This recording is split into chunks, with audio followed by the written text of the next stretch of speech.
പൊന്നു ലാലേട്ടാ, കഴിഞ്ഞ ആഴ്ച 17 ജില്ലകളുണ്ടെന്ന് പറഞ്ഞ ടീംസിനോടാ ലാലേട്ടൻ കേരളത്തെക്കുറിച്ചുള്ള ചോദ്യങ്ങൾ ചോദിക്കുന്നത്.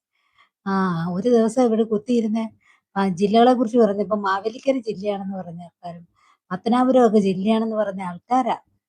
അതിലെ നൂറെ അക്ബറും സാവുമാനും കൂടെ ചേർന്നാണ് ഈ ബ്ലണ്ടർ ഇരുന്ന് അടിച്ചുകൊണ്ടിരുന്നത്. ഈ ആൾക്കാരോടാ കേരളത്തെ കുറിച്ച് ചൊല്ലുന്നത്. വിദ്യാഭ്യാസ മന്ത്രി ആരാന്ന് ചോദിച്ചപ്പോ ബബ്ബ അടിക്കാൻ ശ്രമിക്കുന്ന അനുമോള്. അതുകൊണ്ട് നവംബർ 1 കേരളപ്പിറവി ആയത് എന്തുകൊണ്ട്? പരശുരാമൻ മഴു എറിഞ്ഞതാണ് കൊണ്ടാണ്.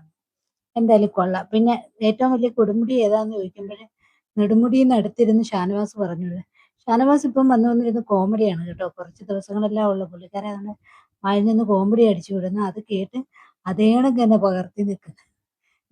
നിവിന് പിന്നെ ഒരു പ്രത്യേകതയുണ്ട്. തമാശയിലൂടെ അതങ്ങ് അവതരിപ്പിച്ച് മാറ്റുന്നുണ്ട്. ലാലേട്ടൻ പോലും ഇവിടെ ചിരിക്കുന്നുണ്ട്.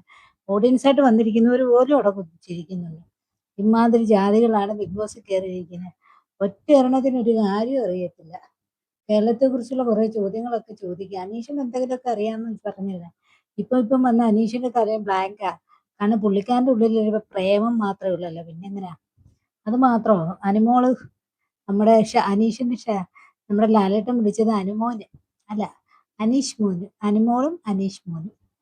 ഇങ്ങനെയുള്ള കോമഡികൾ നടന്നുകൊണ്ടിരിക്കുന്നത്. എന്തായാലും ഈ ഈ വർഷത്തെ ബിഗ് ബോസിന്റെ ലാസ്റ്റ് വീക്കെൻഡ് എപ്പിസോഡ് ആയിരിക്കും ഇന്ന് നാളെ നടക്കാൻ പോകുന്നത്. അടുത്ത ആഴ്ച ഇനി ഗ്രാൻഡ് ഫിനാലെയാണ് ഇനി വരാൻ പോകുന്നത്.